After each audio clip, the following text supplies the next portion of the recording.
কালিয়াচক এক পঞ্চায়েত সমিতির সভাপতি পদে দায়িত্বভার গ্রহণ অনুষ্ঠান অনুষ্ঠিত হল পঞ্চায়েত সমিতির সভাপতি অফিসে মঙ্গলবার বিকেলে।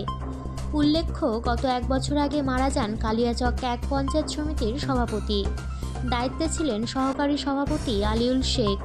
শুক্রবার পঞ্চায়েত সমিতির সভাপতি গঠন করা হয়। সভাপতি হন শামীমা পারভীন। মঙ্গলবার সভাপতির দায়িত্বভার গ্রহণ করলেন শামীমা পারভীন। দায়িত্ব তুলে দিলেন সহকারী সভাপতি আলিউল শেখ। সঙ্গে উপস্থিত ছিলেন কালিয়াচক এক ব্লকের বিডিও সত্যজিৎ হালদার, কালিয়াচক এক ব্লকের জয়েন্ট বিডিও ফয়সাল শেখ ও অমিত ছেত্রী সহ সমস্ত পঞ্চায়েত সমিতির সদস্য ও গ্রাম পঞ্চায়েতের প্রধানরা।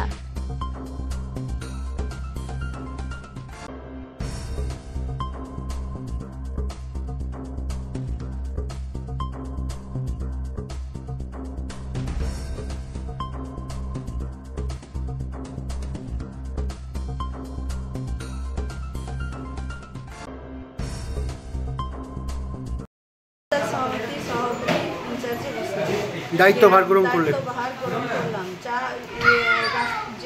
মানে উন্নয়নের দিকে এগিয়ে নিয়ে যাব।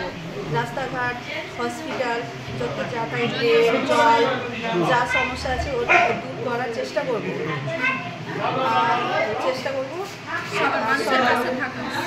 গরিব মানুষের পাশে দাঁড়িয়ে থাকার সহযোগিতা 14টা অঞ্চলকে নিয়ে ভালোভাবে চলার চেষ্টা করব।